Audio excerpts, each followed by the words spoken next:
¿Qué tal? Buenas noches. Mi nombre es Claudia Vargas, soy historiadora de la Biblioteca Nacional del Perú.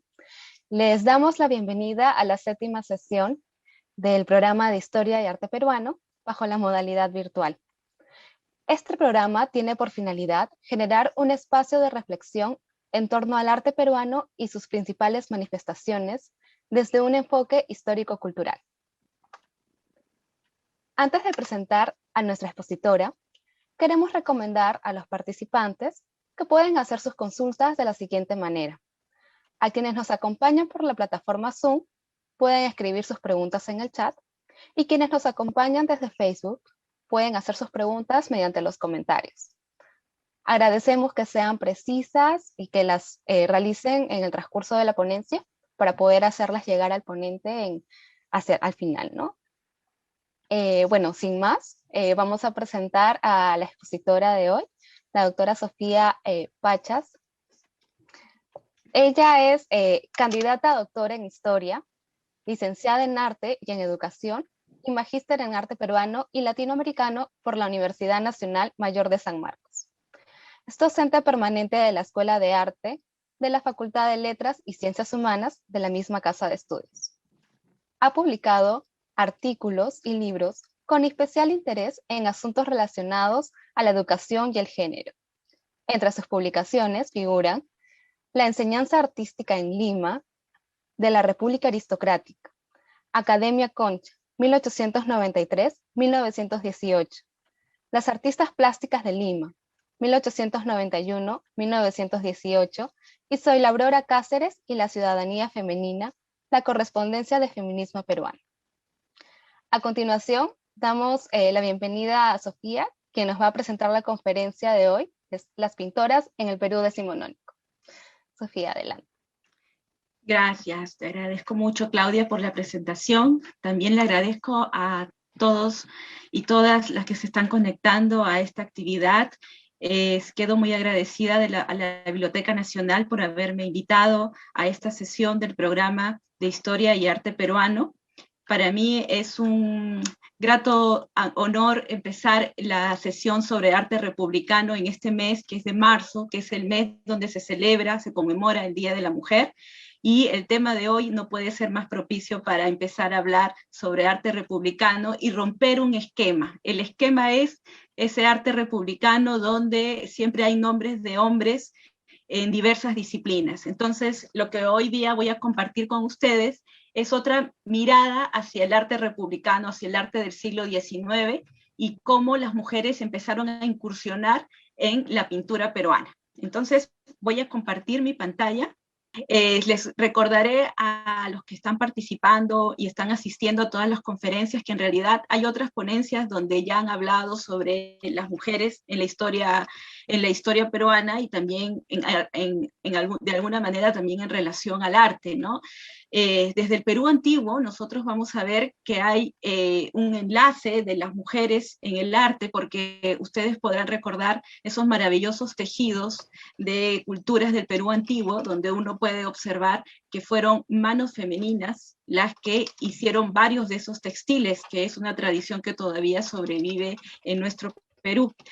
En la época virreinal han tenido una conferencia sobre las casullas en la época virreinal, donde también se ha hecho referencia a una actividad de mujeres, básicamente en los conventos, ¿no? Donde se trabajaba este tipo de fino bordados. Entonces, lo que nosotros estamos viendo ahora es la continuidad de un quehacer donde las mujeres se estaban incursionando. Lo que pasa es que nosotros nos vamos a dar cuenta que en la historia del arte tradicional, y no solamente peruano, sino a nivel de arte occidental, universal, durante mucho tiempo se ha negado esta actividad de las mujeres en las actividades artísticas, bajo diferentes parámetros que de alguna manera vamos a proyectar en la crítica que les voy a compartir.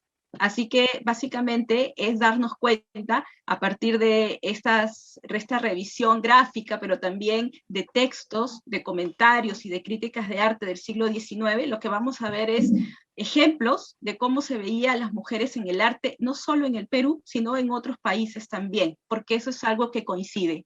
Bueno, lo primero que quería compartir es una línea de tiempo, ¿no? Cuando nosotros hablamos sobre la historia del Perú del siglo XIX, podríamos tener en nuestra mente algunos hechos que son inevitables de mencionar, como por ejemplo la guerra con Chile, ¿no? Para la historia del arte, obviamente, también va a repercutir porque antes de que se inicie la guerra con Chile, habíamos estado en una dinámica interesante a partir de la bonanza que hubo por el guano.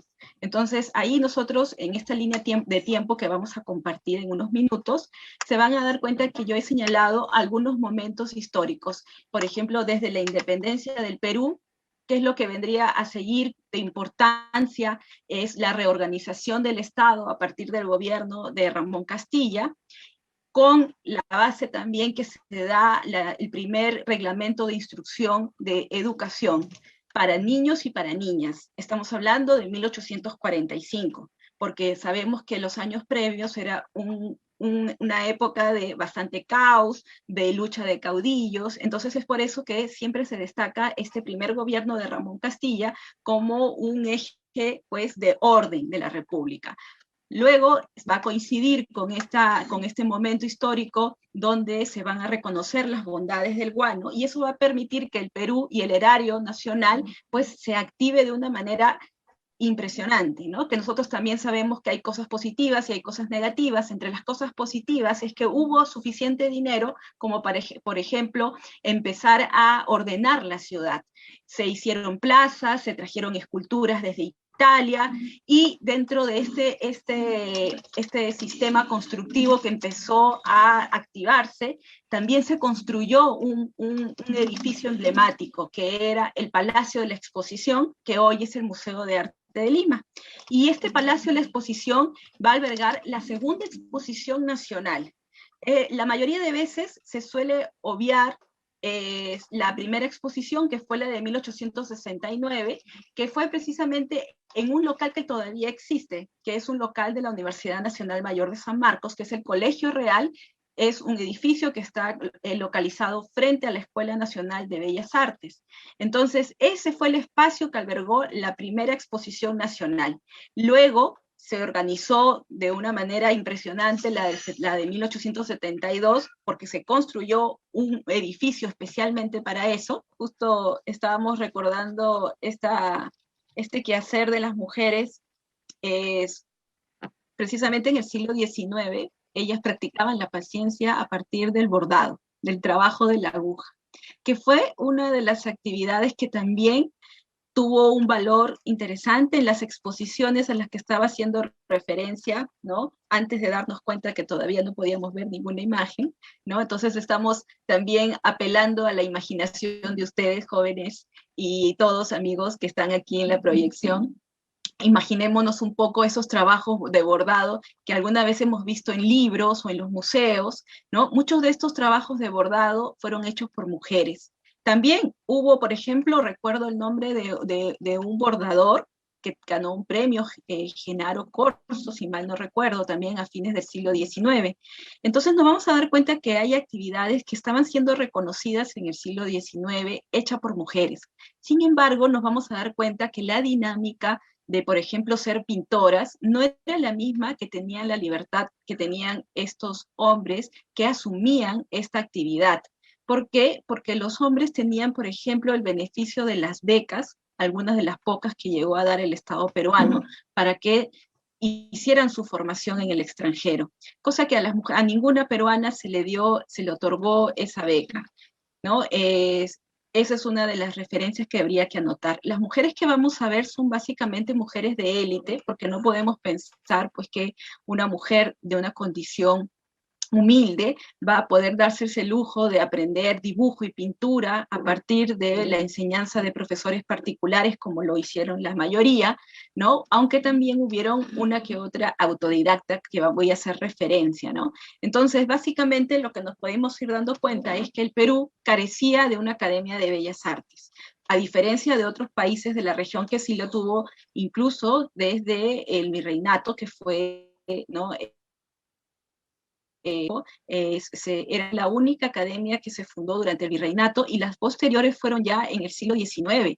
Si ustedes se dan cuenta, nosotros, fue recién en 1918 que se crea la Escuela de Bellas Artes, y es el siguiente año que abre sus puertas para ya la actividad pedagógica.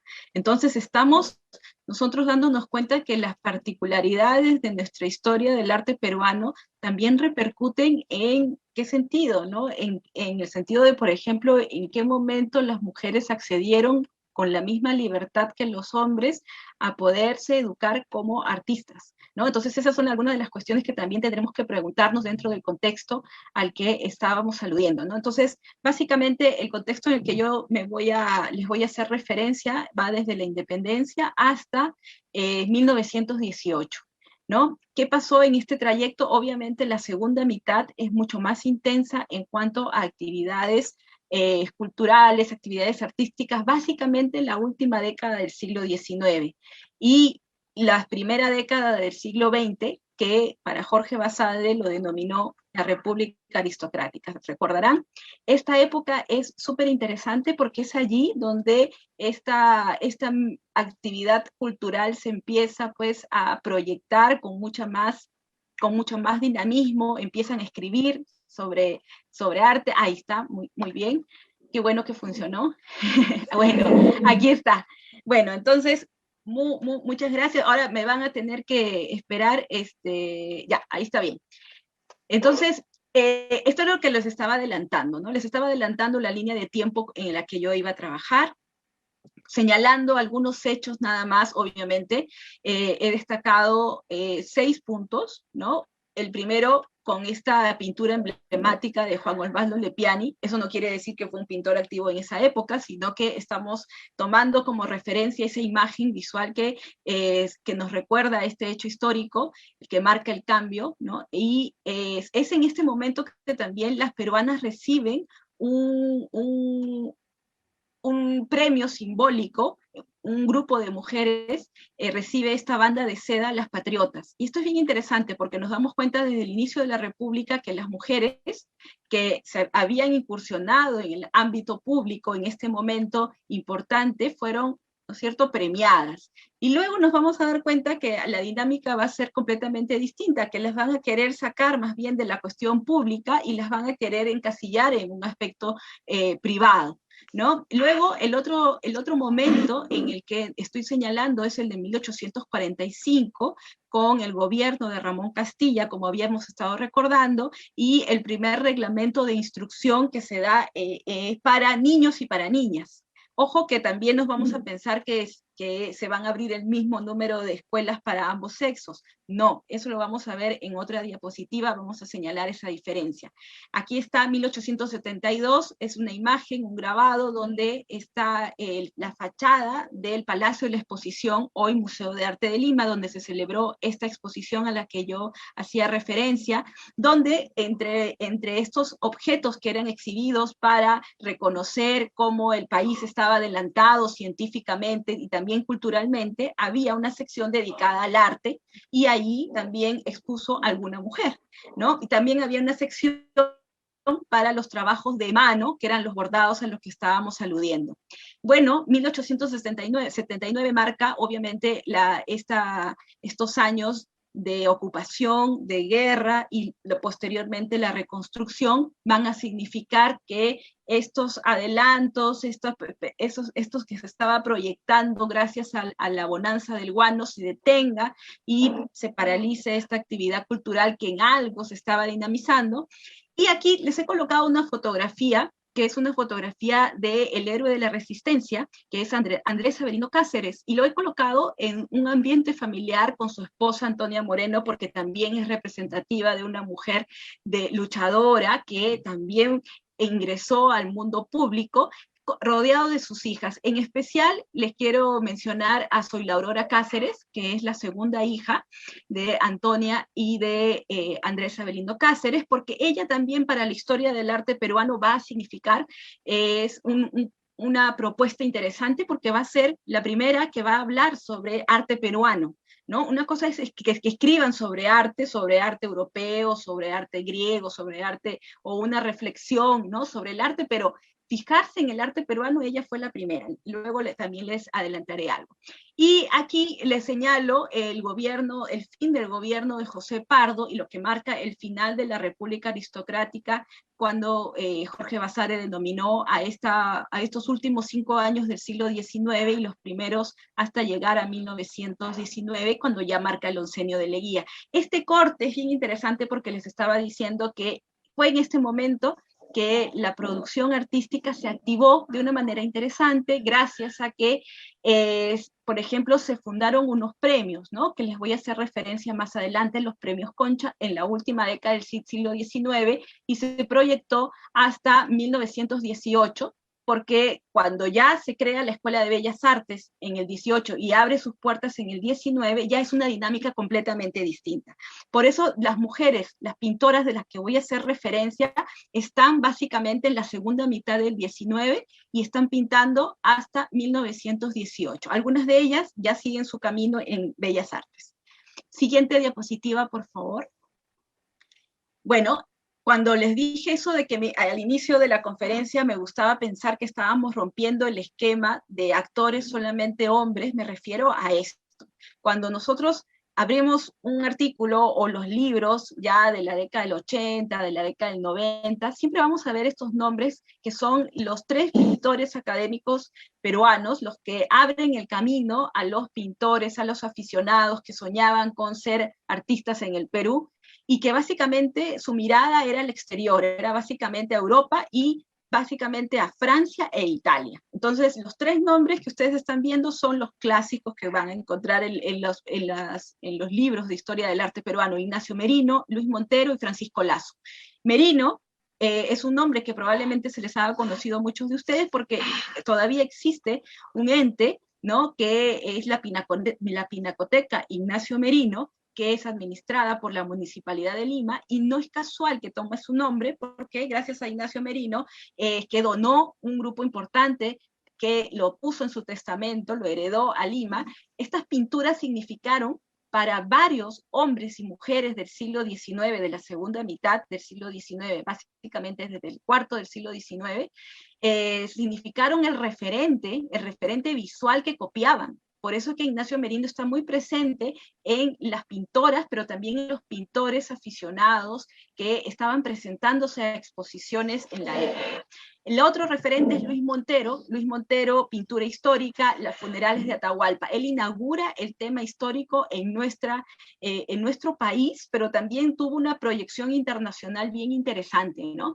Porque trajo la pintura desde Italia y llegó, antes de llegar al Perú, paseó por otros países donde se hizo aún mucho más conocido. Entonces, Luis Montero es otro referente, y Francisco Lazo es el artista emblemático del periodo, porque es un artista comprometido con su país. A diferencia de Montero y de Merino, Francisco Lazo sí colocó en su pintura una preocupación social y también introdujo, ¿no?, el paisaje, el personaje andino a sus pinturas. Él también ingresó a la política y también hacía crítica muy ácida, escribía una crítica social bien interesante. Él es el autor del lienzo Las 3 razas o la igualdad ante la ley. Entonces, estos son los referentes de la pintura republicana peruana. Vamos a seguir.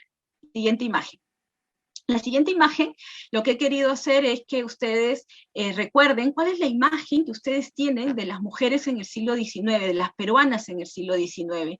Y he hecho una selección aquí donde dice la imagen de la mujer en el Perú del siglo XIX. Hay 2 imágenes a la izquierda donde ustedes ven cómo eran vistas por los extranjeros, porque ustedes saben que en la primera mitad hubo un flujo bien interesante de artistas viajeros que venían en busca de temas exóticos.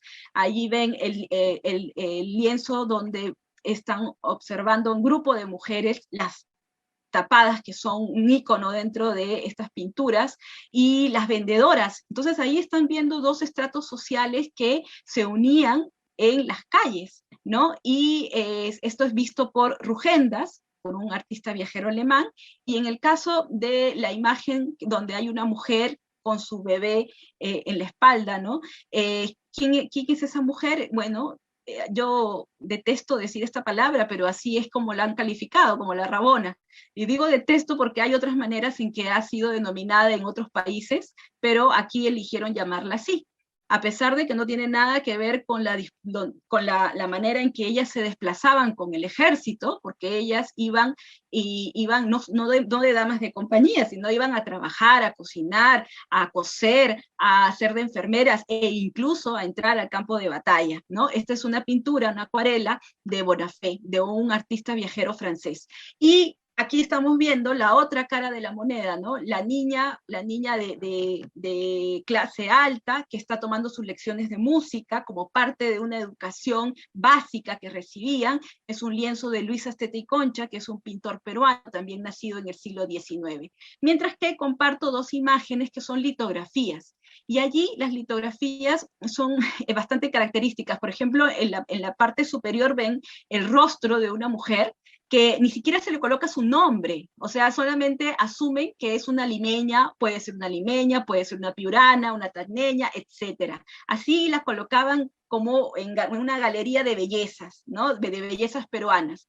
Entonces, la mujer en el siglo XIX fue apreciada así como una mujer bella, como algo bello, pero también como una mujer en el sentido negativo, gastadora, coqueta, que es como la que estamos viendo en la imagen inferior de ese grabado. Entonces, la imagen de la mujer, esta es una imagen vista por hombres, y son ejecutados también por hombres. Entonces, la pregunta que tenemos que hacer es, ¿cómo será la mujer vista por otra mujer? ¿O cómo será el hombre visto por otra mujer, por una mujer pintora, por una mujer que ejecuta la imagen? Entonces, esa pregunta, sigamos en la siguiente diapositiva, esa primera pregunta se la hizo esta historiadora del arte, una historiadora del arte estadounidense, Linda Nosklin, fue la primera, hace 50 años, también estamos conmemorando esto, porque este es el texto fundacional de la historia feminista del arte. A partir de aquí es que las investigadoras y los investigadores empiezan a darse cuenta esta información que durante mucho tiempo fue oculta en el sentido de que sí existieron siempre artistas, siempre existieron mujeres en el arte, lo que pasa es que siempre se había priorizado al gran artista, entre comillas, a ese que nace con un don y que parece ser que todo le va bien porque él se lo merece y porque todo le cae muy bien, ¿no? Y sin embargo, este artículo nos da pie a darnos cuenta que en realidad las mujeres responden a las sociedades en las que viven y las instituciones, que son por ejemplo, las escuelas de bellas artes, los museos, a quienes proyectan, ¿no? A quienes son los que les dan los premios, como habíamos dicho antes. Entonces, este es el artículo fundacional. A partir de aquí se hicieron exposiciones y se siguen haciendo trabajos donde se visualizan a las mujeres en el arte, a las mujeres ejecutoras, ¿no? En la siguiente diapositiva se abren los dos caminos, dice. La siguiente diapositiva dice, se abren dos caminos de investigación a partir de Linda Nosklin, es resaltar la importancia de la actividad artística de la mujer en determinada época y lugar, en este caso que nos convoca hoy, que estamos resaltando las mujeres peruanas en el siglo XIX. Luego dice, mostrar que en el arte de las mujeres existe un tipo diferente de grandeza, entre comillas, traducida en las condiciones distintas en las que se ha ejecutado su producción. Y eso también es algo que a mí me interesa destacar, ¿no? Varias veces se pueden confundir cuáles son los objetivos. Los objetivos, claro, puedes decir, bueno, pero esta pintura yo la veo tan igual como otra pintura que puede haber ejecutado un hombre. Claro, esa no es la pregunta, esa no es la respuesta. La respuesta es que para llegar a hacer esta pintura, la mujer tuvo que sortear diferentes obstáculos distintos a los hombres de la misma época. esas son las cosas en las que se detiene una investigación de este tipo, ¿no? No buscar esa grandeza de el hombre artista emblemático y simbólico de toda una generación, sino ver que la mujer siempre estuvo participando y de diferentes maneras, proyectándose la sociedad, no solamente teniendo los obstáculos de la institución, sino muchas veces de la familia, ¿no? Entonces ahí vamos a ver en la siguiente diapositiva, ya entramos en el mundo del arte, de la historia peruana, y cómo en la educación, como habíamos dicho antes, a partir de 1845, cuando se da este primer reglamento de instrucción, se empiezan a generar, se supone, una educación blindada, focalizada a ambos sexos. Sin embargo, ahí las cantidades son pues bastante intensas en el sentido de darnos cuenta del desbalance que había, ¿no? En 1849, frente a 260 escuelas de varones, habían solo 33 escuelas de mujeres, con 295 alumnas. Y luego, más adelante, hablan de 1853, ¿no? 652 escuelas para varones y 73 escuelas de mujeres. ¿Eso qué nos está diciendo? Que obviamente el Estado no estaba preocupándose más allá de tener una que otra escuela básica para las mujeres. Y esto es bien importante reflexionarlo, porque estas limitaciones van a proyectarse incluso hasta el día de hoy probablemente, pero ya para los dos sexos, pero lo importante es que nos demos cuenta que era una educación que se veía pues como un accesorio para las mujeres, no era necesariamente algo que les interesaba mucho al Estado. Estos números nos lo dicen, ¿verdad? Entonces, en la siguiente diapositiva nos vamos a dar cuenta que aquellas niñas privilegiadas que podían acceder a esta enseñanza básica tenían pues una currícula, ¿no? Bastante interesante, ¿no? Básicamente siempre la religión va a estar presente. Y esto es importante porque vamos a ver pintura religiosa, y eso no es casual, porque es una clara influencia de la educación que recibían. Entonces, en los segundos rectángulos que ustedes ven, ahí estoy haciendo énfasis en estos cursos de adorno, que se le denomina, que es como darle un barniz a estas niñas de élite para que se lucieran en los espacios públicos y poder así luego contraer un beneficioso matrimonio. Entonces, dentro de esos cursos de adorno estaba el dibujo y la pintura. Es por ello que muchas de ellas, no necesariamente tomando clases particulares, la mayoría lo hizo, pero se iniciaban en el arte del dibujo y la pintura en sus escuelas, ¿no? Entonces luego que ellas busquen un profesor particular, eso también es cierto, ¿no? Pero muchas de ellas se inician ahí y luego lo pueden seguir de manera autodidacta, es cierto, ¿ya? Sigamos con la proyección. Y bueno, por eso hice referencia a Ignacio Merino y les hice énfasis en Ignacio Merino y también les presenté de alguna manera a Zoila Aurora Cáceres en la fotografía con sus padres. Porque aquí en esta diapositiva, vean ustedes, es un dibujo, un grafito sobre papel, donde Ignacio Merino representó a una mujer pintando, ¿no? Una mujer que no tiene nombre ni apellido, pero solamente puso mujer pintando, y ahí ustedes ven a una mujer frente a su caballete, ¿no? Y les he colocado ahí una cita que, donde dice sobre Ignacio Merino. Dice, entre los retratos de Merino que se exponen en Lima, ahí habla sobre una mujer que es la dueña de este retrato, dice, uno que se le representa pintando, o sea, a Ignacio Merino, fue hecho por una profesora de dibujo inglesa, quien le dio las primeras lecciones a Merino. Esto no lo he visto repetido en ninguna otra investigación. ¿Y quién era Evangelina? Evangelina era el seudónimo de Zoila Aurora Cáceres, quien le hizo una monografía extensa a Ignacio Merino en 1919, fue publicada.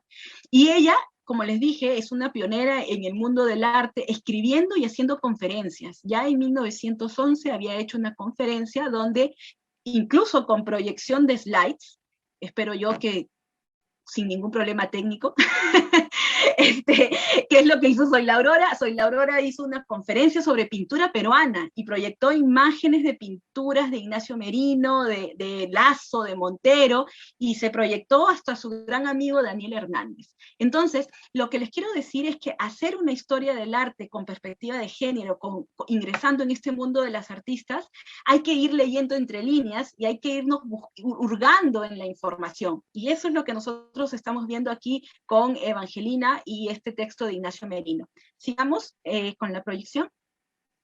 Y bueno, aquí les coloco otra manera en que han sido de alguna manera relegadas las mujeres. No solo, estas son características del arte de las artistas en realidad en diferentes países, ¿ya? No solamente es en el Perú. El gabinete óptico era un centro de exposición que estaba activo a fines en la primera mitad del siglo XIX. Entonces, este era un lugar donde se exhibían grabados y algunas veces pinturas, básicamente europeas, pero alguna vez también habían algunas obras peruanas. Entonces, en el gabinete óptico, en 1848, se exhibió, dice, una interesante vista del incendio del Vaticano en el pontificado de León IV, hecha por una señorita limeña, discípula del señor Yáñez. ¿Qué se pueden dar cuenta en esto? Que incluso el nombre del profesor está colocado, pero no el de la señorita limeña. O sea, no hay nombre para esta mujer que estaba practicando, no sabemos si dibujo o pintura, pero sí que estaba copiando una obra. Entonces, esta idea de la copia, ojo que no forma parte de una visión donde tenemos que decir que el hombre era el que creaba y la mujer copiaba. No, hombres y mujeres copiaban porque era parte de su aprendizaje artístico. Eso es algo que hay que tener en cuenta, ¿ya? Entonces, esta idea de ir eliminando el nombre es también una característica en esta época, ¿no? Para ir distinguiendo cómo es que se escribe, cómo era que se escribía sobre las mujeres que ejecutaban arte. Siguiente diapositiva. Y bueno, algunas generalidades sobre las pintoras del siglo XIX. Primero, escasos datos sobre sus vidas y su obra. El aprendizaje en la mayoría de casos en talleres particulares. Entonces, cuando se conoce de algún dato, por ejemplo, en las crónicas de periódicos, porque todavía no podemos hablar de alguna determinada crítica de arte, eso va a surgir posteriormente, pero algunas veces en los comentarios se hacía una breve referencia a, por ejemplo, al señor Yáñez, que era el profesor de esta señorita limeña, ¿no? Luego dice, mayor número de pintoras frente a la práctica de otras disciplinas. Eso también es interesante también que nos demos cuenta de esa dinámica. ¿Por qué hay más pintoras que escultoras? Porque básicamente la disciplina escultórica amerita que la persona que lo ejecute tenga, por ejemplo, energía, fuerza, ¿no es cierto? Que tenga un espacio mucho más amplio para trabajar esa disciplina. En cambio, el dibujo y la pintura en un espacio más reducido se puede hacer, ¿verdad? Entonces, por eso es que también hay que darnos cuenta que el número también tiene que ver con estas limitaciones en cuanto a la práctica de la disciplina. Exposiciones particulares y las organizadas por el Estado.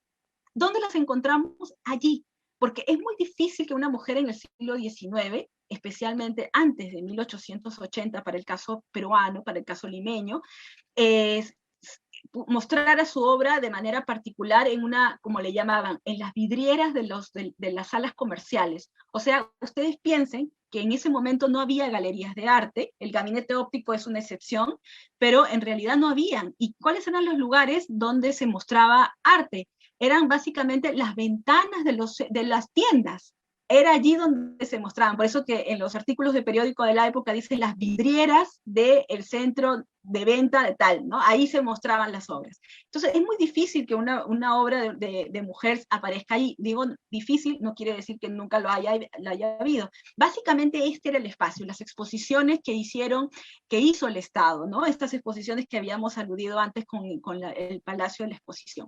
Luego, la postura prejuiciosa de quienes comentan la obra de estas pintoras. Ese prejuicio de anularlas y no poner su nombre, esa es una manera, ¿no es cierto?, de hablar sobre un prejuicio acerca de la actividad de las mujeres. Entonces, vamos a la siguiente diapositiva. Y básicamente, dentro de la bibliografía donde podemos encontrar pintoras, Elvira García García es una pionera. Probablemente dentro de los asistentes hay profesores y hay profesoras, ¿no? Y aquí quisiera recalcar que el nombre de Elvira García García va más allá de su labor pedagógica.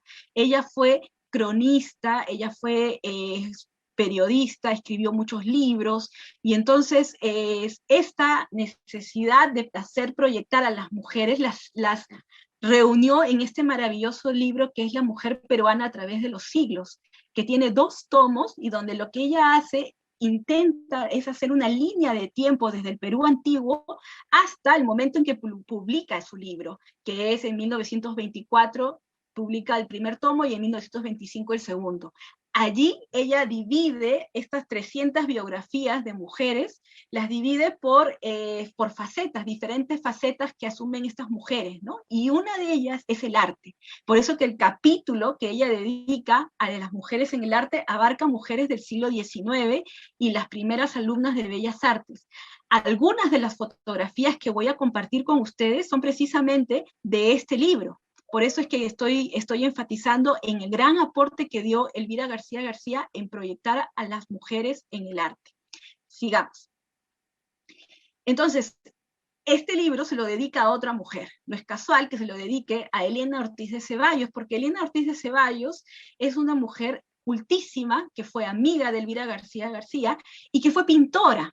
Aquí ustedes ven la fotografía de Elena Ortiz de Ceballos y ven una imagen que es mala, sí es cierto, porque tenemos que darnos cuenta que este libro fue publicado en 1924 y las imágenes no son completamente nítidas, pero sin embargo muchas de ellas son la única referencia visual para ver obra que no sabemos si existe en colección particular o ya no existe físicamente. Por eso que es un registro visual también interesante. Entonces, Elena Ortiz de Ceballos es de una familia, pues, acaudalada, que tenía una colección envidiable de arte, que fue incluso exhibida en su casa, y Elena no solo era una artista aficionada a pintar, sino también a ¿qué? A restaurar obras. Entonces ella también es una pionera, porque nosotros vemos que en el mundo contemporáneo hay mujeres que se dedican a la conservación, a la restauración de obras de arte. Bueno, Elena Ortiz de Ceballos es la primera en líneas generales durante la República, o la más de la que conocemos información que lo hizo. Y la pintura que ustedes ven ahí, el tema es la oración en el huerto. Y esto no es casual, otra vez el tema religioso, como habíamos dicho, porque viene de una educación que básicamente la dictaban religiosas. Entonces, Elena Ortiz de Ceballos, los pocos datos que he encontrado en los periódicos, hablan de este estrecho vínculo con las iglesias, formaba parte pues de una comunidad religiosa, no ella como religiosa, sino que ella solía ir, incluso algunas veces donó dinero para que se inaugurara un retablo o pintó alguna obra para determinado día festivo religioso. Entonces había un estrecho vínculo. Ella es quien le dio muchos datos, Elvira García García, probablemente también de las mujeres algunas de las que vamos a hablar en los siguientes diapositivas. Sigamos. Y bueno, vamos a entrar ahora en el mundo, ya estamos ubicándonos en el tiempo, ya estamos en la última década del siglo XIX, que habíamos dicho antes que es una década interesante. Vamos a entrar, todavía no estamos en la República Aristocrática, pero esta es una época que se activa gracias a unos premios, a los premios que fundó Adelinda Concha, que vamos a ver después en otra diapositiva, pero aquí hay una de esas artistas que participó en el primer concurso en 1891. Y coloco esta cita porque justo pertenece a ese momento, 1891, Emilio Gutiérrez de Quintanilla. ¿No? En esta historia de artistas también hay hombres, ¿no? No vayan a creer que yo estoy sesgando mi información y solamente estoy colocando mujeres, para nada, al contrario, los hombres que los apoyaron, bienvenidos seas, y uno de ellos fue Emilio Gutiérrez de Quintanilla, que es un intelectual con diversas facetas. Incluso recuerdo muy bien que en el diccionario de Emilia Batres uno busca Emilio Gutiérrez de Quintanilla y lo que le va a salir en alguna de las biografías, porque hay como 3 o 4 que le hicieron en el diccionario Emilia Batres de la primera edición, dice erudito. Entonces es un hombre que fue el director del Museo de Historia, el entonces Museo de Historia, que es ahora el Museo de Arqueología, Antropología e Historia del Perú, y Emilio Gutiérrez de Quintanilla fue el primero que le dedica una crítica de arte a una obra de mujer. Y yo puedo señalar esta fecha. En el Comercio fue publicada el 24 de noviembre de 1891. Es un artículo solo para hablar sobre Emma Coda y esta obra que es La mujer desprecia oyendo la proclamación del moro. Es una copia de una pintura italiana. Emma Coda, vamos a hacer referencia a ella un poquito más adelante, pero aquí solamente para detenerme, que esta es aquí sí podemos hablar de una crítica de arte. Entonces, quizás la pregunta que se hagan muchos de ustedes es, ¿pero cómo hago la diferencia entre un comentario de arte y una crítica de arte? Bueno, entre ellas es que una crítica de arte se detiene en hablar sobre la cuestión de la composición de la obra, sobre la importancia del tema, habla, ¿no es cierto?, con un vocabulario mucho más específico y no solamente haciendo referencia al título de la obra y al nombre de la que la ejecutó. Entonces, por eso es que Emilio Gutiérrez de Quintanilla empieza a hacer este tipo de escritos en la última década del 19 y le dedica a Emma Coda. Ojo que Emilio Gutiérrez de Quintanilla es un adelantado también a su época, porque él formó parte del primer grupo feminista que fue fundado en el Perú, que es Evolución Femenina. Él era amigo de María Jesús Alvarado y también hizo un libro que se llama Meditaciones sobre la amada Costilla, donde hace referencia a que para que en la humanidad exista el equilibrio hay que darle el poder al hombre y a la mujer de la misma manera.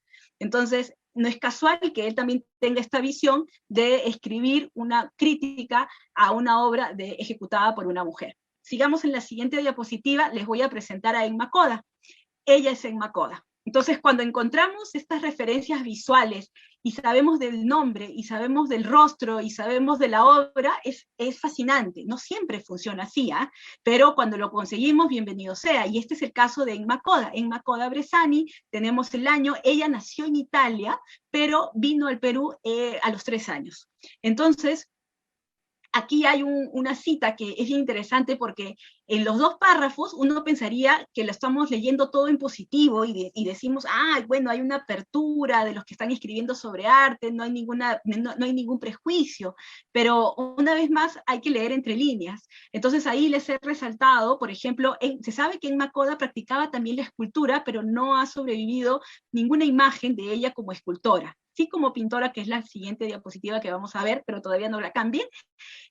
Aquí me interesa que en lo que he señalado en el primer párrafo, dice, para los grandes golpes y vigor para pintar figuras de tamaño natural. Ajá, entonces nos está diciendo de Emma Coda es una pintora, pero no de formato pequeño como suelen pintar en la época, sino hace lienzos de cuerpo entero, ¿no? Tamaño natural, ya, eso es algo positivo. Pero en el segundo párrafo, si ustedes leen, ¿qué es lo que estoy remarcando en negrita? Dice, sino aquella de fuertes toques y de gran expresión, hacen olvidar su sexo. Dice, tan superior es su talento y el poder de sus concepciones.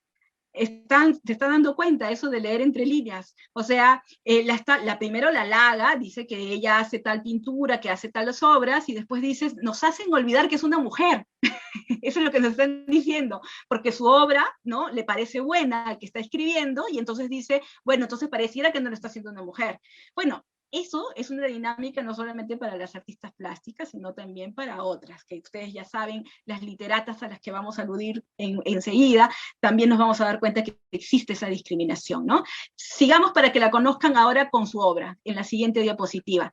Esta es una obra de Emma Coda, está en el Museo de Arqueología, Antropología e Historia del Perú, y es una obra que fue hecha específicamente para una institución cultural, era el Ateneo. Entonces, era una institución que se dedicaba a difundir trabajos de investigación relacionados a las cuestiones científicas, de viaje. Entonces, habían conferencias, ahí había un público cautivo para esta institución, y Emma Coda hace este lienzo pensando en estas actividades que se hacían en este espacio. Entonces, ¿qué es lo que hace? Hace una alegoría. Esta es una mujer, es el cuerpo de una mujer, ¿no?, que está asociado a estos diferentes objetos que representan las actividades del Ateneo. Entonces está la música, está el teatro, la poesía, la pintura, ven a ustedes ahí en la paleta con los pinceles, la máscara del teatro, etcétera. Lo interesante es que también nos demos cuenta que es una alegoría, que no es casual, está vestido con los colores patrios, ¿verdad? Blanco y rojo. Entonces, está aludiendo al Perú, está aludiendo a la actividad del Ateneo, y todo eso lo coloca en un fondo dorado. Y recordemos que para la historia del arte, el dorado significa lo sagrado. Entonces, todas esas actividades científicas están siendo difundidas como algo que es importante para la sociedad, y que se haya lucido este lienzo como en el en la pared central de esta institución, nos dice mucho del reconocimiento, ¿verdad?, de Enma Koda como pintora. Lamentablemente, no le pagaron a Enma Koda por este lienzo, le dieron solamente un diploma y una medalla. Entonces eso es parte también de darnos cuenta que la obra de las mujeres no formaba parte de un intercambio de dinero, porque no estaba bien visto. Entonces eso es algo que también tienen que reflexionar y darnos cuenta que las dinámicas no eran las mismas, ¿no? Sigamos. Dejamos a Enma Koda y con esta diapositiva vamos a recordar otra dinámica que es la que se estaba proyectando y que probablemente conozcan mucho más de ellas que de las pintoras. ¿Por qué? Porque las investigaciones que se hacen en los últimos años acerca de las escritoras, de las literatas en el Perú, de esta primera generación de mujeres ilustradas en el Perú, que tiene este libro emblemático de Francesca de Negri como un gran referente, y a partir de ello se han activado muchas investigaciones tanto en el Perú como en el extranjero, y donde se señalan pues que Juana Manuela Gorriti, Mercedes Cabello, Clorinda Mato, forman parte pues de una generación que brindó la posibilidad a las mujeres de visualizarse dentro de periódicos y revistas. Estos periódicos y revistas, ¿no?, donde se colocaban no solo las novelas por entregas, sino también los artículos de reflexión. Y esto es bien importante porque tanto Mercedes Cabello como Clorinda Mato estaban escribiendo sobre los problemas de la educación de las mujeres. Esto lo ha rescatado, por ejemplo, María Emma Manarelli en este libro, que forma parte de esta colección importantísima de la rama magisterial, donde se han colocado, ha hecho un compendio de estas investigaciones, de estos artículos publicados en el siglo XIX, donde Mercedes Cabello, por ejemplo, aludía a que las mujeres podían dedicarse a otros quehaceres más allá de la aguja, ¿no?, sino hablar sobre, por ejemplo, incentivarlas haciendo fotografía, insertándolas en la litografía, en la tipografía. De eso habla Mercedes Cabello. Y Clorinda Mato, pues, es otra mujer que también, ella decía también, hablaba sobre dejar la educación religiosa y apelaban a una educación laica, ¿no? Entonces, estas son las discusiones que están generando las mujeres en el último cuarto del siglo XIX y que se tiene el privilegio que se pueden encontrar todavía. Y es por eso la gran diferencia entre la obra ejecutada por las escritoras y la obra ejecutada por las pintoras. Porque ¿dónde está la obra de las pintoras del siglo XIX? La gran mayoría se quedó en su casa. Terminaba la exposición y sacaba el cuadro y me lo llevaba a mi casa y ahí estaba pues como una novedad familiar. Si ha sobrevivido en el tiempo, ya lo sabrán algunos de los que tienen el privilegio de tener alguna pintura de la bisabuela, ¿no?, como un recuerdo familiar. Pero básicamente las escritoras sí se pueden proyectar en el espacio público porque han sobrevivido en los periódicos y en las revistas que todavía podemos tener acceso, ¿verdad? Sigamos en la siguiente diapositiva. Y precisamente en una de las veladas que hizo Clorinda Mato, siguiendo la línea de Juana Manuela Gorriti de las veladas, que van más allá de unas veladas literarias, y nosotros nos damos cuenta, son veladas donde había música, donde había pintura, había arte. Y aquí les he señalado en este libro, que también publicó la Biblioteca Nacional del Perú, Evelyn Sotomayor hace una investigación en referencia a las veladas literarias de Clorinda Mato, y ahí de ese texto estoy rescatando dos nombres de dibujantes y el nombre de una compositora. Entonces, si ustedes se dan cuenta, no es muy difícil imaginar que Joselina Villar y Rebeca Villar son hermanas.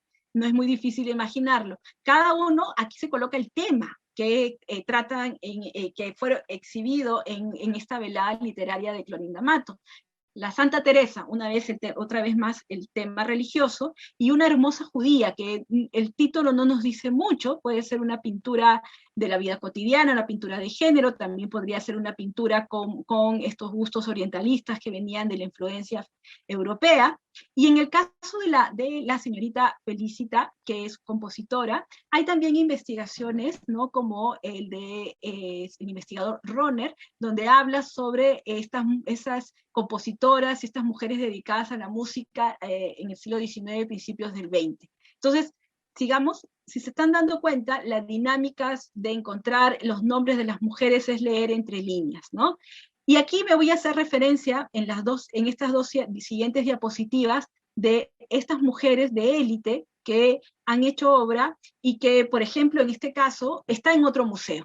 Porque esto también es interesante que ustedes se den cuenta. ¿Dónde es que pueden encontrar la obra de mujeres en espacios públicos, en museos? Hemos hecho referencia al Museo de Arqueología, Antropología e Historia del Perú, y aquí estamos haciendo referencia a otro museo, es el Museo Pedro de Osma, que tiene esta copia de una pintura que fue realizada por el pintor español Vicente López. Clotilde Porras de Osma vivió un tiempo en España, es más, es allí donde empezó a ser más rigurosa con su aprendizaje de pintura. Y entonces ella hace esta copia y la trae al Perú, y entonces es lo que ha quedado aquí en el Museo Pedro de Osma, dado que es también un documento histórico en el sentido de que la verdadera pintura se quemó en un incendio.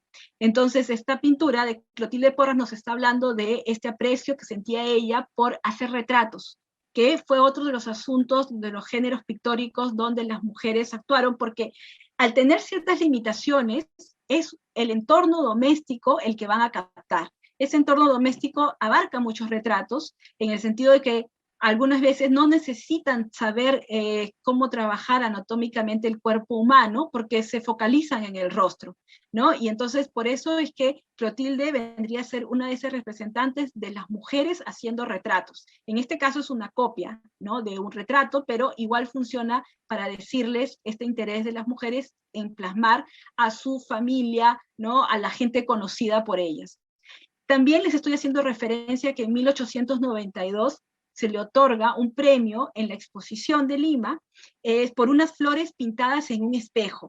Y este es otro de los asuntos que abordan las mujeres, el tema de las flores, de las plantas, que es un vínculo bien interesante entre las mujeres asociando a las flores. Si ustedes se dan cuenta, dentro de la literatura del siglo XIX, ¿no?, las heroínas tienen nombres de flores.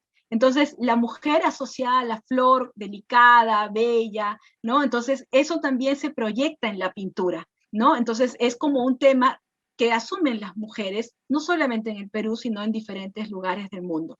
Y hablando de flores, vamos a la siguiente diapositiva, es que ustedes ven aquí estas obras, ¿no?, que pertenecen a esta artista, Rosa García de la Valle, ¿no? Entonces, estas imágenes fueron publicadas en la revista Variedades, y es otra de las maneras en que uno puede ir reconstruyendo la actividad de las mujeres en el arte, a partir de lo que se publicó en las revistas ilustradas, que nos permiten observar pues la calidad de la obra.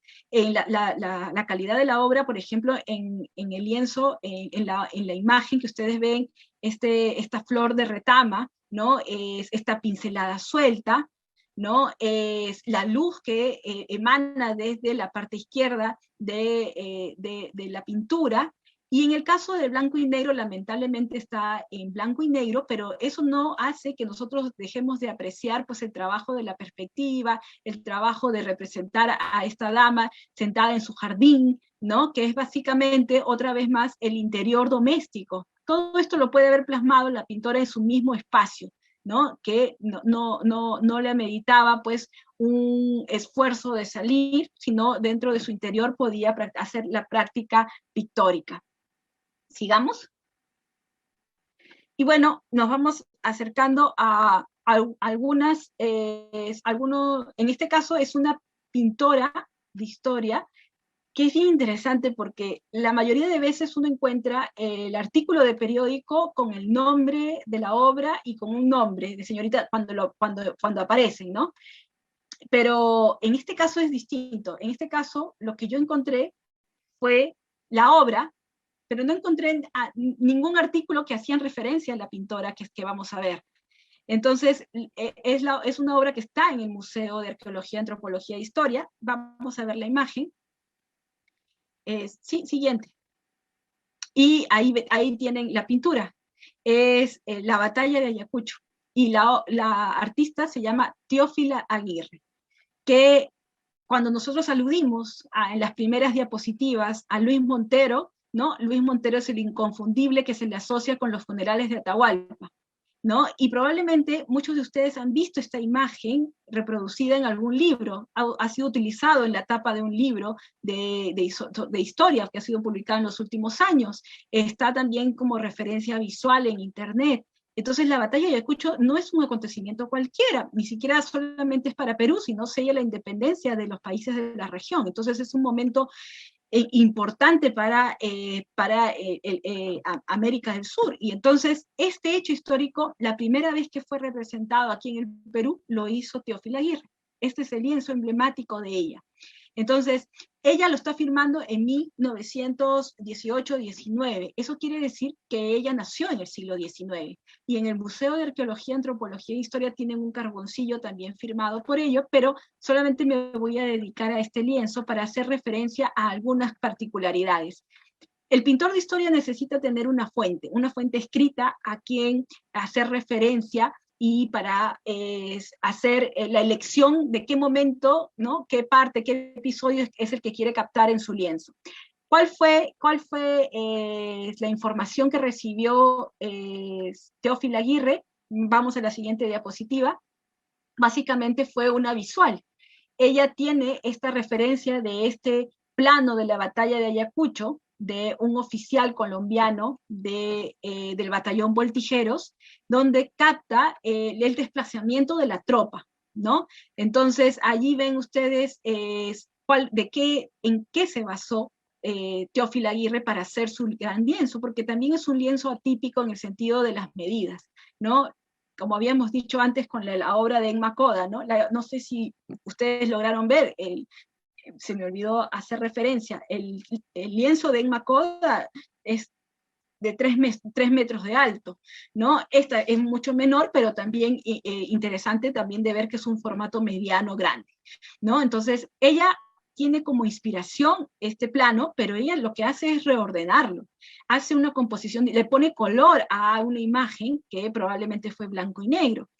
El plano no se sabe dónde está, ¿no? Y vamos a ver en la siguiente diapositiva algunos elementos característicos. La obra de Teófila Aguirre está basada en una vista panorámica. Esta vista panorámica se le llama de vista de vuelo de pájaro. Es lo mismo que hace otro pintor en Argentina que se llama Cándido López, hizo lo mismo.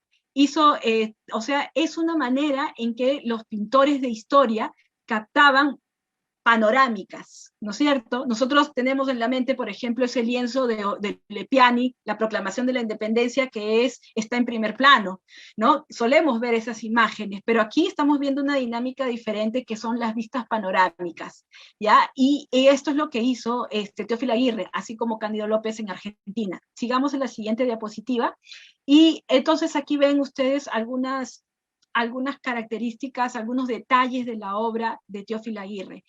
Ustedes ven allí en la parte izquierda una cartela, que es un elemento que viene de la pintura, es una herencia de la pintura virreinal, donde se colocaban datos, por ejemplo, si era un retrato, se colocaba el nombre completo, dónde había nacido y cuáles vendrían a ser sus cargos honoríficos, era la cartela.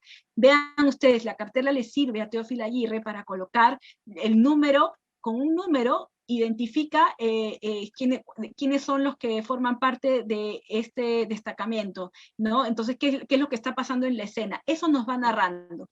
Y ahí ven ustedes detalles que en realidad enlazan a Teófila Aguirre a una pintora miniaturista, porque la pintura de miniatura sí existió en la primera mitad del siglo XIX y que fue casi eliminada por la fotografía. Entonces, ella es una pintora que está haciendo esta obra en el siglo XX y está haciendo referencia a una tradición de una pintura de miniatura. Como ustedes pueden observar, ahí hay detalles en el caballo, en el color del uniforme. Y hablando del color, ustedes pueden darse cuenta en el lienzo que está en la parte superior de la diapositiva, que hay dos colores que van a ser fundamentales para su paleta que ha elegido Teófila Aguirre. Eso es el rojo y el blanco, que ustedes pueden ver allí, es lo que destaca. Entonces está destacando allí los colores patrios, ¿no? Esta es la composición que hizo Teófila Aguirre.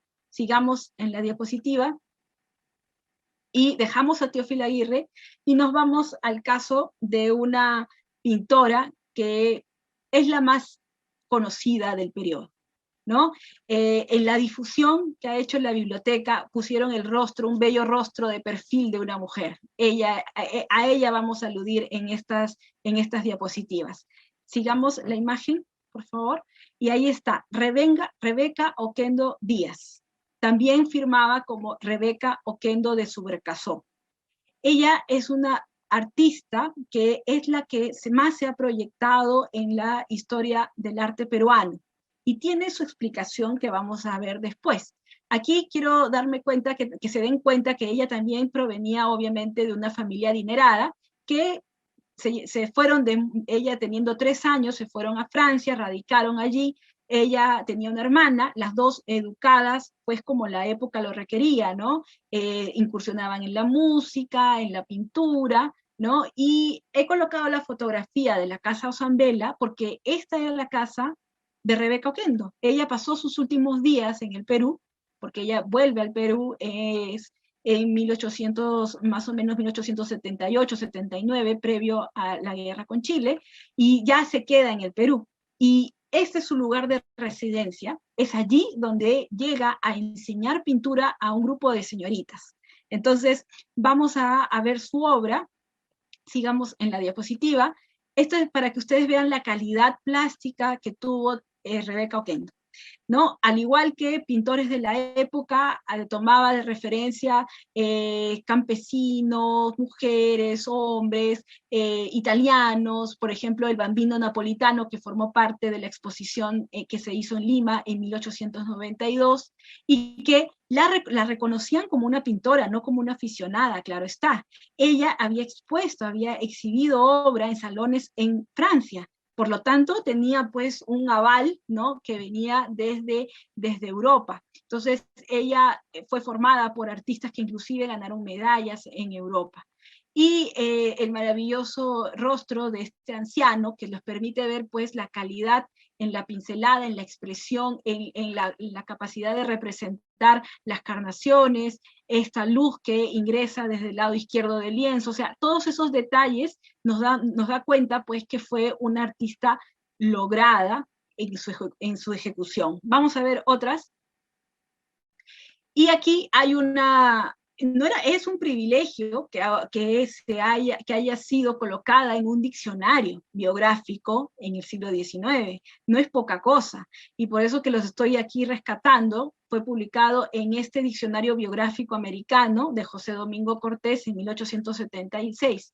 Y ahí, en la pequeña biografía que se le dedica, ¿no? Aluden a que donde había exhibido obra, pero en negrita estoy haciendo referencia a qué es lo que se habla de ella. Y miren lo que dicen, o sea, es una hermosa joven, ¿no? Que pertenece a una familia distinguida del Perú, que cultiva el arte solamente por el amor al arte y, no como, y para resaltar sus cualidades de inteligencia. O sea, allí es bien interesante. Primero, que no está hablando sobre la calidad de su obra, sino está haciendo referencia a sus cualidades físicas, que es otra de las características que uno puede notar en los comentarios de la época. Además, también está asumiendo que ella pinta, ¿no? Por cultivar su inteligencia, pero no para entrar en un mercado del arte. Ya, eso también nos está diciendo mucho acerca, ¿no? De las limitaciones que tenían las mujeres. Si bien les era permitido, probablemente con el permiso del padre y después del esposo, en exhibir obra, ¿no? Se las limitaba porque en realidad ellas no podían ingresar en un mundo de compra y venta de arte, ¿no? Eran mujeres pues que estaban dentro pues de un mundo social que las limitaba desde ese punto de vista. Sigamos en la diapositiva. Y esta es la obra probablemente más conocida de ella porque formó parte de la exposición permanente del Museo de Arte de Lima y también formó parte de una selección que hizo Teodoro Núñez Ureta en un clásico libro sobre pintores del siglo XIX en el Perú. Y entonces aquí está el retrato de Sara Oquendo, que es la hermana de Rebeca Oquendo, que también incursionó en una actividad artística. Ella trabajaba en cuero. Entonces también formó parte de exposiciones en París. Y aquí ven pues el logrado retrato de Sara Oquendo, donde ustedes pueden ver ese trabajo del claro oscuro a partir de una fotografía, porque ustedes recordarán que la fotografía a partir de la segunda mitad del siglo XIX se impone en el mundo, y también para el arte le va a significar pues la manera en que van a utilizar estos medios tecnológicos para hacer en realidad realizar su obra de una manera mucho mucho menos laboriosa para el modelo, ¿no? Entonces, teniendo ya la fotografía, el artista puede proyectar su obra y demorarse en realidad lo que desearan, ¿no es cierto? En cambio, previo a la fotografía tenía que estar de manera permanente el modelo de una manera fija en una pose, ¿no? Además de los costos, pues, ¿no? Que también significaba eso. Bueno, este retrato de Sara Oquendo, ¿no? Nos está haciendo referencia a esa calidad pictórica, el manejo de los claros oscuros y teniendo como referencia la fotografía. Sigamos en la imagen y vamos a ver una estupenda obra que es pocas veces vista, y luego voy a hacer referencia a eso. Este es un tema histórico, es un tema literario, ¿no? Que los pintores del siglo XIX van a tener, los artistas del siglo XIX van a tener un estrecho vínculo con los literatos. La literatura y las artes plásticas va a haber un vínculo que va a verse representado así. Tanto los personajes de la literatura fueron llevados a la pintura, como de manera también viceversa. En este caso, la Margarita, que es el personaje del Fausto de Goethe, ¿no? va a representar en este lienzo, que es atípico para las obras de Rebeca Oquendo, porque si ustedes se dan cuenta, mide 1,33 m de alto por 90 de ancho, y tiene una calidad también interesante. Les he colocado un detalle del vitral, ¿no? Que está al fondo de Margarita, ¿no? El vitral es de por sí ya una obra dentro de la obra, ¿no? Como algunas veces nosotros desde la historia del arte nos fijamos en esos pequeños detalles, como por ejemplo en la expresión, ¿no? ¿En qué momento está representada esta Margarita? Antes de ceder a la pasión, antes de ceder al amor, por eso está con el misal entre sus dedos y en un ambiente religioso, ¿no? Entonces ahí está esta representación del tema de la literatura en el arte. Sigamos con la diapositiva, por favor. Y bueno, aquí les voy a contar qué va a pasar con Rebeca Oquendo. Rebeca Oquendo en realidad pinta durante el siglo XIX, a pesar de su longeva vida. Ella después ya no va a pintar. Cuando ya ingresa en el siglo XX, es casi como que se retira a una vida bastante solitaria en su casa, en la casa Osambela. Y ella en 1928 hace esto, dona 5 pinturas al Museo de Historia Nacional, que ahora es el Museo de Arqueología, Antropología e Historia. Quien era director en esa época era Emilio Gutiérrez de Quintanilla, al que ya he hecho referencia antes. ¿Y qué es lo que hace? Ella, ¿por qué lo dona? Y esto es muy bonito, porque aquí los he destacado, les he resaltado en negrita. Dice, les doy, es mi voluntad ceder al Estado las 5 últimas, o sea, los 5 últimos lienzos, como ofrenda tributada al sexo femenino de mi patria, en homenaje a sus altas cualidades de inteligencia, sensibilidad y cultura, acreditados siempre en el desarrollo hogareño de la vida civil como en las patrióticas ocasiones. No es necesario decir a qué patrióticas ocasiones se refiere. Se está refiriendo a la guerra con Chile, que ella vivió en carne propia aquí en el Perú. Y además es un regalo, una ofrenda que le da al sexo femenino, o sea, a todas nosotras. Siga en la siguiente diapositiva, por favor. Y aquí dice otra cuestión que me gusta recalcar, dice en negrita, siendo calidad de la sesión que por ningún motivo se puedan ser extraídos de allí ni empleados en ninguna otra parte con función de decorativa o de cualquier otra naturaleza. Entonces, esta es la condición que puso Rebeca Oquendo para donar sus obras. Siga la diapositiva. Y bueno, aquí para que ustedes se ubiquen con la imagen, esta litografía de Rebeca Oquendo, y acá ven las 5 pinturas que donó al museo. Ustedes han visto 4 de ellas. En realidad yo también he visto 4 de ellas, porque la última que está en blanco y negro no la he visto. Esa última se llama La Marquesita, y está en Palacio de Gobierno. Entonces, ¿qué va a pasar aquí? Que este lienzo, aunque lo donó Rebecca Oquendo, fue sacado del museo y fue llevado al Palacio de Gobierno. El lienzo de la Margarita que hemos visto en la anterior diapositiva está, aunque si no lo vieron ustedes les comento, está en el despacho principal del Ministerio de Relaciones Exteriores. Y los tres primeros sí ya forman parte, otra vez están unidos, están en el Museo de Arqueología, Antropología e Historia. Entonces, lo que quiero que ustedes se den cuenta es que el pedido de Rebecca Oquendo no se llevó a cabo.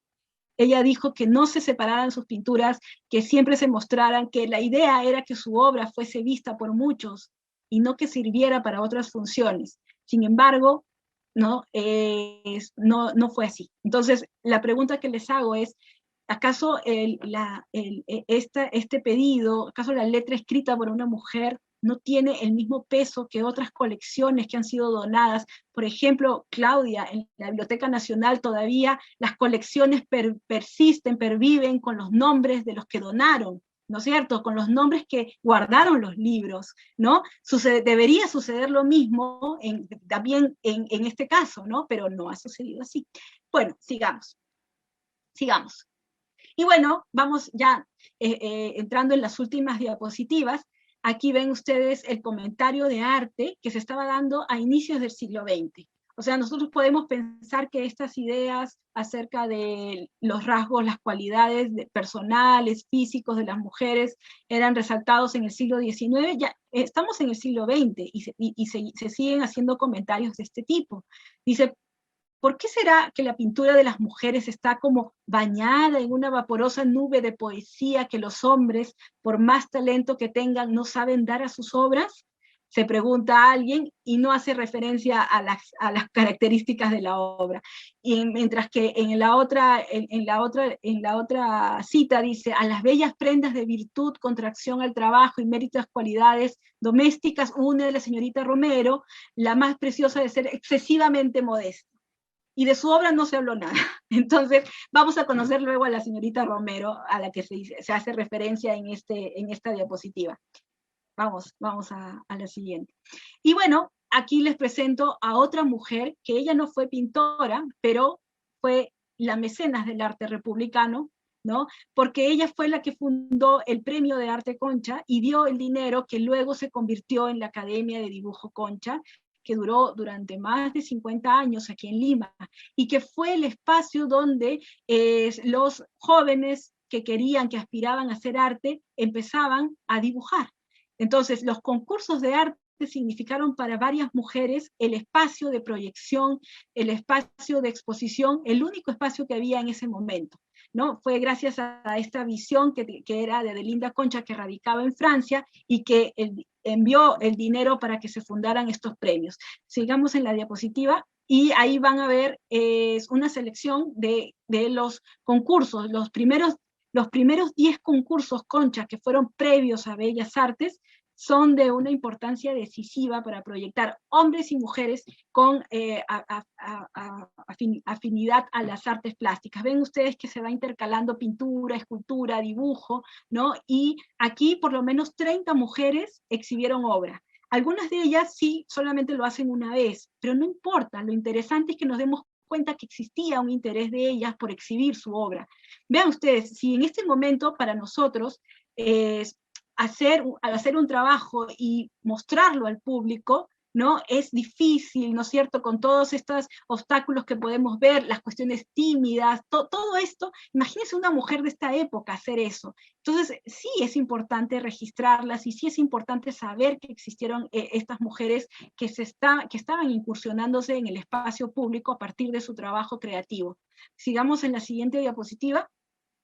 Y aquí vemos a una de ellas, una de las que participó en el primer concurso fue Clorinda Corpancho, que venía de una familia de un poeta, Manuel Nicolás Corpancho era su padre, y por lo tanto su habilidad plástica no debe haber sido un obstáculo para ella. Sin embargo, es uno de esos nombres que se quedan en el tiempo, o sea, no se sabe más de ella. En realidad, ella luego tuvo un compromiso bien interesante, porque ya iniciado el siglo XX, se sabe que escribió, gracias a Elvira García García García, sabemos que escribió algún texto relacionado al mundo obrero.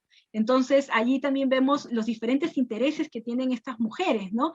Ella iniciada, obviamente, pues, con una educación religiosa, eso también se proyecta en este lienzo, que también, a pesar de que está en blanco y negro, nosotros nos podemos dar cuenta que tiene una interesante calidad plástica, ¿no? Vean la expresión del santo, entonces hay un logrado trabajo del dibujo y probablemente también de la pintura, que nosotros de cierta manera lo podemos ver aquí limitado, ¿no? En la siguiente imagen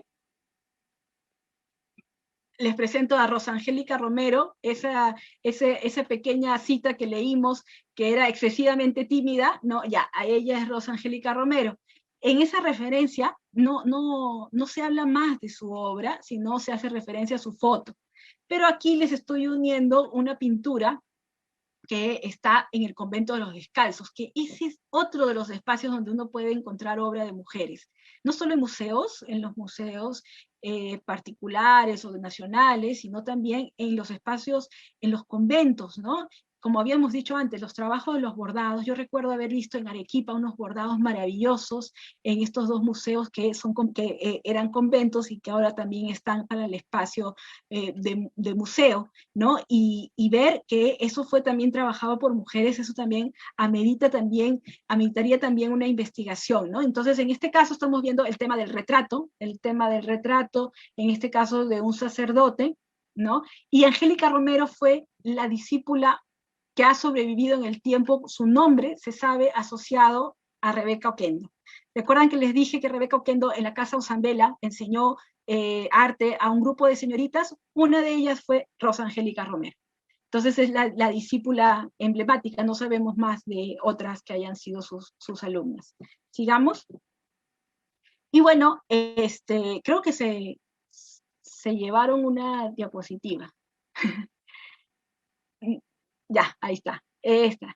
Bueno, entonces ahí está Juanita Martínez de la Torre, es una pintora nacida en Guatemala, pero viene al Perú de niña, y esta es una de las obras participantes en el concurso Concha y que ganó en 1914, en un controvertido concurso ganó, y esta es una obra interesante porque es una marina también hecha a partir de una copia, es una copia. Y esto también es interesante observar, o sea, que aquí nadie mentía nada, no se mentía, en los concursos se podían llevar copias y ellos decían que se trataba de una copia. Este es el caso de Juanita Martínez de la Torre. Si ven ustedes, tiene una pincelada bien interesante. Entonces allí, gracias a que aquí sí estamos viendo el color, se pueden dar cuenta que hay materia pictórica en el lienzo, ¿no? Entonces eso también nos puede hacer referencia a que ella, ¿no?, practicaba la pintura de una manera muy disciplinada, a pesar de que ella era autodidacta. Ella sí no estuvo en ningún lugar previo, no tuvo educación con algún profesor particular. Ella ya nos está proyectando a lo que viene después en la Escuela de Bellas Artes, porque es una de las primeras inscritas en la Escuela Nacional de Bellas Artes. Vamos a seguir.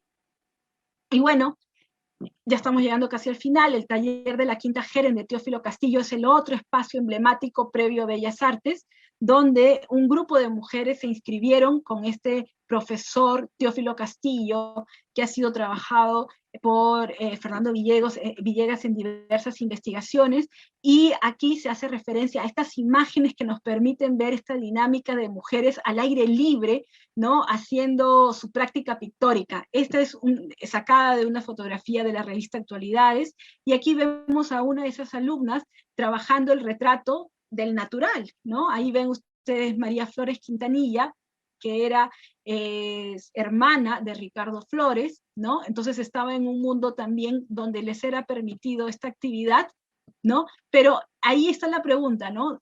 ¿Por qué después sus nombres ya no aparecen? Y ahí tendríamos que darnos cuenta que en realidad se les permitía ingresar a este mundo del arte antes de casarse. Después de casarse, muy rara vez pueden volver a encontrar su nombre, ¿no? Y sigamos, la siguiente diapositiva podemos ver una selección de imágenes de estos artículos donde se hablan sobre las exposiciones de fin de año que llegó a hacer Teófilo Castillo con sus alumnas. Entonces, aquí de destacar esta también de María Flores Quintanilla, con estos dos ceramios del Perú antiguo, ¿no? Entonces, ahí ven ustedes que se ha trabajado como una especie de bodegón con la cerámica, el retrato, el paisaje, el bodegón, ¿no? Ahí ven nombres que luego no vuelven a aparecer, muchas de ellas se pierden en el tiempo. Por eso es importante el registro que hay, este escaso registro es necesario para darnos cuenta que las mujeres se incursionaron de diversas maneras en el mundo del arte en esta época. Y ya vamos llegando a las últimas diapositivas. Y bueno, todo lo que hemos visto es previo a Bellas Artes. Y acá, esta es una fotografía que muestra a Daniel Hernández, el primer director de la Escuela de Bellas Artes, sentado, rodeado, ¿no?, de las primeras inscritas en la Escuela de Bellas Artes, ¿no? Y ahí se va a formar una primera generación de pintoras, ¿no?, de artistas, no solamente pintoras, hay una escultora, que es Carmen Saco, ¿no?, que va a significar otra parte de la historia del arte peruano, ¿no? Entonces lo que nosotros hemos visto es el antecedente a esto, a esta libertad que tienen ellas de elegir los temas, de elegir una enseñanza del natural, del dibujo del cuerpo humano, ¿no?, de trabajar en las mismas condiciones, ¿no?, por lo menos en los primeros, después del segundo año, tercer año, en las mismas condiciones que sus compañeros también de aula. Y tengo 2 diapositivas más, solo para hacernos la otra pregunta que queda abierta, pues, para los demás y para los que nos acompañan de provincias, ¿no? Porque esta es una mirada sesgada. ¿Por qué? Porque esta investigación se ha hecho a partir de lo que se tiene aquí en Lima, de lo que se tiene en los museos, de los periódicos, de las revistas, de la dinámica cultural que existió en Lima. Sin embargo, por eso es que yo no puedo hacer referencia a las pintoras en el Perú, en realidad son las pintoras en Lima, ¿no? Y por eso les digo, ¿no?, la pregunta sería, ¿qué pasó en provincias? ¿Habían pintoras en provincias en el siglo XIX trabajando? En el siglo XX, por supuesto que las hay, porque tenemos que darnos cuenta que después de Bellas Artes, después de años, en diversas provincias empiezan a abrir sus escuelas de Bellas Artes, ¿no? Entonces en la década del 30, la década del 40, la década del 50, entonces ahí ya se van generando los espacios para que las mujeres tengan las mismas condiciones para la práctica artística, pictórica, escultórica, etc. Y la última diapositiva, ahí está alguien que esté en el Cusco probablemente se va a sentir muy identificado, porque esta es una pintura de un artista de la cual desconozco todo, solamente tengo esta imagen y este nombre, Remigia Mendoza. Esta fue una imagen proporcionada por Gaby Belauchaga, que es una investigadora que ha hecho un interesante diccionario biográfico desde el siglo XVI hasta el siglo XX, ambiciosísimo, y gracias a ella tengo esta imagen que está en el Museo de Arte Contemporáneo del Cusco. Entonces, lo que yo les digo es que estas son las investigaciones nunca se terminan de hacer. Y esta en especial ameritaría que alguien se comprometiera desde su región donde están viviendo para trabajar, para hacer un trabajo del archivo y buscar también obras en sus museos. Eso sería interesantísimo porque podríamos ir articulando cuál es la verdadera historia de estas mujeres en el arte republicano, en el arte del siglo XIX. Y bueno, he corrido lo más posible porque hemos tenido los 25 minutos, yo hablo rápido, pero creo que voy a hablar un poco más rápido porque me temía que nos íbamos a quedar solamente Claudia y yo en la sala. Bueno, espero que no haya sido así. Bueno, a ver, cuéntenme. No, para nada, Sofía, muchísimas gracias por la ponencia. De verdad, me he quedado, la verdad, desconozco mucho el tema del arte, más es el tema de, bueno, historia escrita, pero de verdad me he quedado muy impresionada con todas esas artistas, ¿no? Que sí, que efectivamente la gran mayoría de nosotros no tenemos acceso a información sobre ellas, ¿no? Y es importante, ¿no? Es importante que las conozcamos y que profundicemos en sus vidas, en sus inspiraciones, porque así las vamos a poder ir conociendo un poquito más. De verdad, muchas gracias, Sofía. A todos también, los que nos acompañan, muchísimas gracias por la paciencia, por estar aquí, bueno, problemas técnicos suceden, pero muchas gracias, en serio nos has retribuido con creces también, Sofía, con toda esta información, así que muchísimas gracias. Antes de pasar a las preguntas, quería hacer un saludo súper rápido a todos aquellos que nos han acompañado desde aquí en Lima. También hay personas que nos han acompañado desde Trujillo, Piura, Cusco, eh, incluso desde el extranjero, ¿no? También hay desde Nueva York, desde España, Panamá, Argentina. Increíble lo que hace la tecnología. Sí. Ya, a ver, vamos a empezar con la primera pregunta que nos dejaron. Nos preguntan, ¿por qué no se llegó a formar una generación de artistas mujeres en el Perú decimonónico? Para hablar sobre una generación de artistas tendríamos que pensar primero en espacios de convergencia, en espacios de unión entre ellas. Y cada una de ellas, como han visto, pertenecían pues a cada uno a su espacio familiar y de manera individual se presentaban en las exposiciones. Es muy difícil que se podían aglutinar de esta manera. Cuando hemos aludido a esta primera generación de literatas, ellas tenían un sistema bien interesante, por ejemplo, el de las veladas, o el de la manera en cómo ellas se unían en estas redes para incentivar a las jóvenes a que siguieran escribiendo. Entonces, eso es bien común que, por ejemplo, veamos en las revistas las dedicatorias que se hacían entre ellas, ¿no? Entonces, sí había un flujo entre las literatas, pero entre las pintoras no lo hay, porque dedicar una pintura a otra persona no tiene mayor significado si no es que se queda de manera permanente. La impresión de la literatura, la posibilidad de que se quede de manera permanente en los periódicos, en las revistas, es una dinámica fabulosa porque podemos leerlo después de tiempo y analizarlo desde este punto y enlazar estas historias de estas literatas. No sucede lo mismo con las pintoras porque hemos dicho, se acaba la exposición y las obras, su destino es su casa. La única que tuvo una proyección interesantísima fue Rebeca Oquendo, porque Rebeca Oquendo había vivido en Europa y ella había visto una dinámica de los museos en Francia. Entonces no es casual que ella ideó que su obra tenía que sobrevivirla, ¿no? Y por eso lo donó al museo. Entonces esa es una visión que pocas tuvieron, lamentablemente. No sabemos en qué otras condiciones ingresó, por ejemplo, lo de Teófila Aguirre. Ella sí existe un documento, lo que pasa es que ahí también hay un trabajo de archivo por hacer, ¿no? Muchas veces los archivos no están en las mejores condiciones y no nos permiten a los investigadores acceder fácilmente a la información, y por eso es que entregamos alguna vez información, pero preguntas sin resolver. Hay un documento de Teófila Aguirre haciendo la propuesta para que su lienzo fuese comprado por el Estado, pero no hay una respuesta, no tenemos el documento donde decimos, ya, entonces finalmente el Estado le compró la obra a Teófilo Aguirre. No lo sabemos, solo sabemos que está ahora en el museo, pero no sabemos si el ofrecimiento fue finalmente aceptado por el Estado, ¿no? Entonces, esas son las informaciones pues, que nos permiten ir haciendo poco a poco, leyendo entre líneas y ir buscando, ¿no? En los documentos o en los propios museos.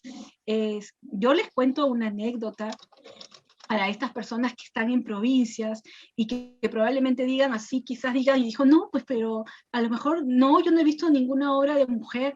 Bueno, yo les digo que sean muy observadores, o sea, no digamos mirar, sino observar.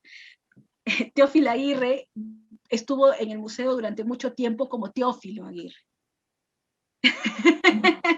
Sí, wow. Pensaban que era Teófilo, hasta que una investigadora observó y se dio cuenta que era Teófila la firma. Entonces, es allí que se empezó a abrir la luz con ese lienzo.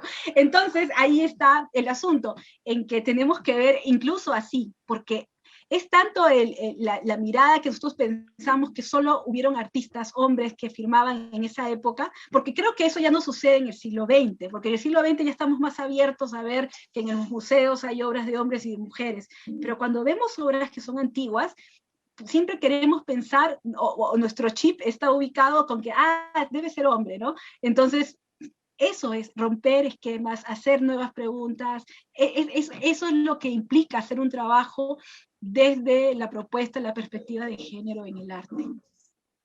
¿Qué otra cosa? Wow, no, me he quedado impresionada con un dato de Teófila, de verdad. De Teófilo. Teófilo, sí. Es que como había habido un Teófilo Castillo, pues ya pensaban que también había otro Teófilo Aguirre, ¿no? Teófilo. Otra pregunta que nos hacen llegar es si hubieron grabadoras en el Perú del siglo XIX.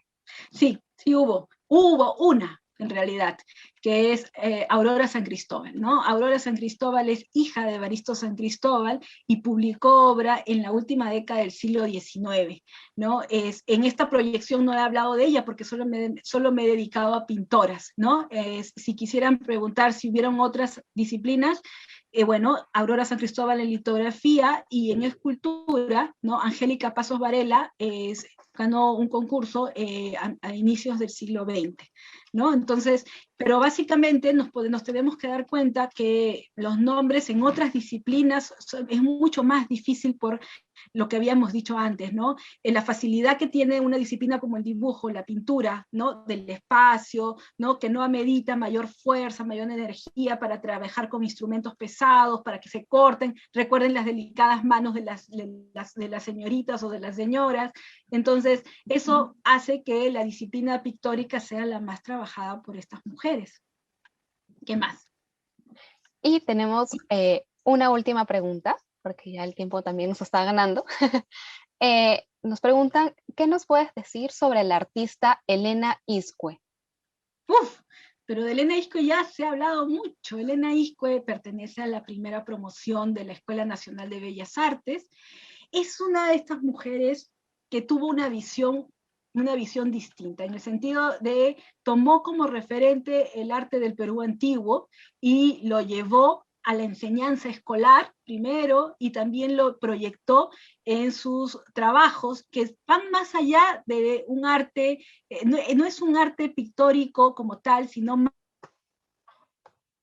que todo dado a otros objetos. Entonces es como que la abanderada del diseño, de apreciar el diseño del Perú antiguo y proyectarlo al mundo contemporáneo. Aquí en Lima hubo una exposición maravillosa de ella, ¿no? Que lo hizo el Museo de Arte de Lima, y que fue una de esas primeras exposiciones grandes que se le dedicó, y que gracias a esa exposición es que el nombre de Elena Iscue salió otra vez al medio artístico, cultural peruano. Y le digo otra vez porque cuando ella era alumna era sumamente conocida, ¿no? La misma Elvira García le dedicó 2 o 3 artículos, entonces era muy conocida su actividad.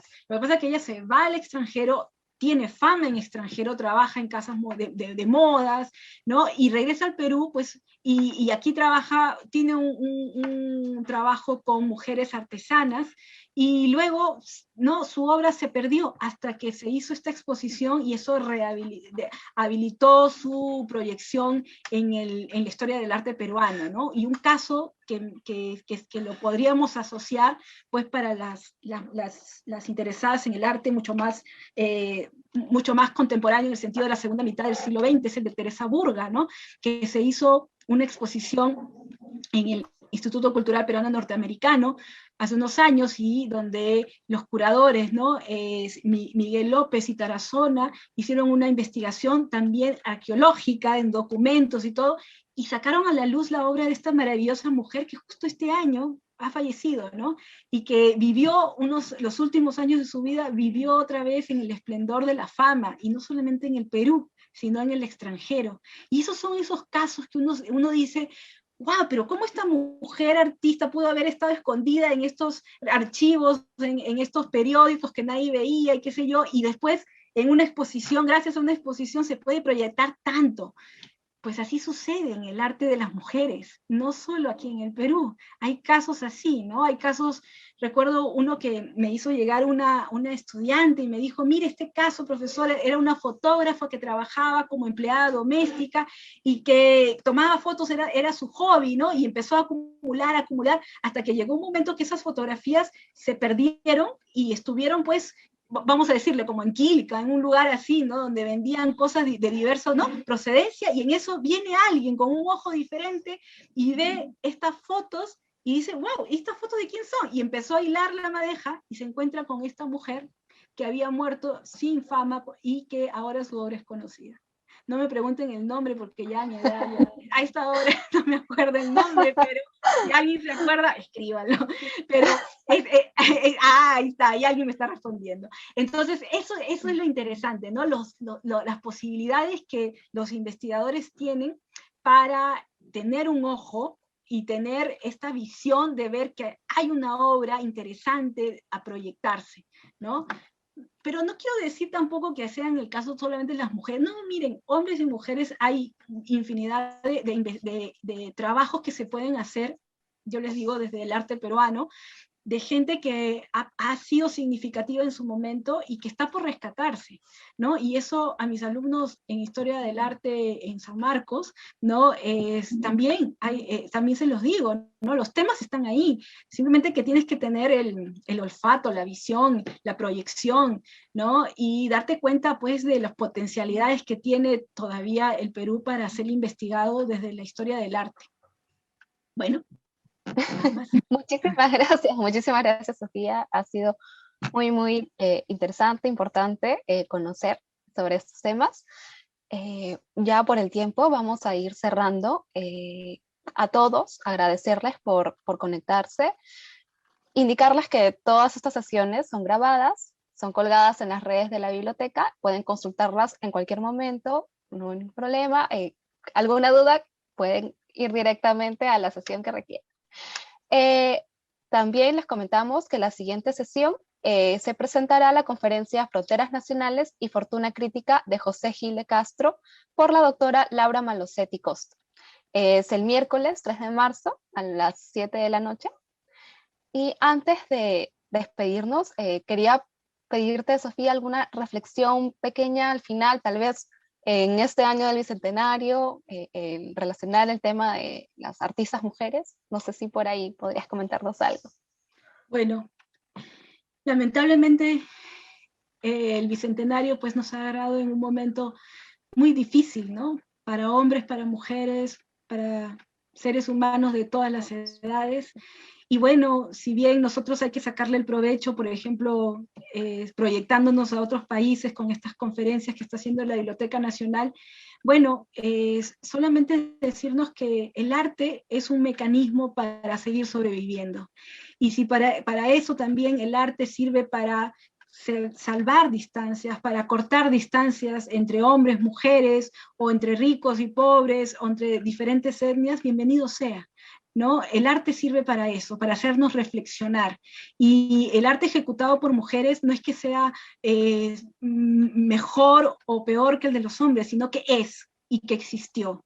Y eso es lo que tenemos que aprender a visualizar, las otras historias que han sido ocultas. Eso es lo único que nos va a permitir saber quiénes somos, de dónde venimos, cuáles son nuestras actividades, qué tiene el Perú para ofrecernos. El Perú no solo es el Perú antiguo, el Perú republicano, que durante mucho tiempo fue descuidado en el arte, ¿no? Poco apreciado. Ahora que estás haciendo referencia a la conferencia que va a hacer la profesora sobre Gil de Castro, ¿no? Es una excelente investigadora argentina, la doctora Malosetti, y que tiene este texto sobre Gil de Castro, ¿no? Que es un pintor que también aglutina a diferentes países de la región con su obra, ¿no? Y por eso es que el arte nos permite unirnos. Entonces hay que sacar provecho de eso. Las investigaciones sirven para eso, para conocernos más. Y bueno, hay que sacarle provecho a eso, como hombres, como mujeres. Y no quiero decir que solamente las mujeres tienen que investigar sobre mujeres, ¿ah? Eso para nada. Por eso les estaba haciendo la referencia sobre Teresa Burga y el hallazgo de Miguel López y de Tarazona en esa exposición, ¿no? Hombres y mujeres, con la apertura suficiente para valorar tal cual y sopesar lo que ha beneficiado en la sociedad, tanto la producción masculina como femenina. Nada más. Muchas gracias, Sofía. Nos despedimos. Ahora sí, a todos los que nos han acompañado, recuerden seguir las medidas de prevención, usemos mascarillas, lavémonos las manos, mantengamos la distancia física y cuidémonos, porque es la única manera. Un gran abrazo a todos, muy buenas noches.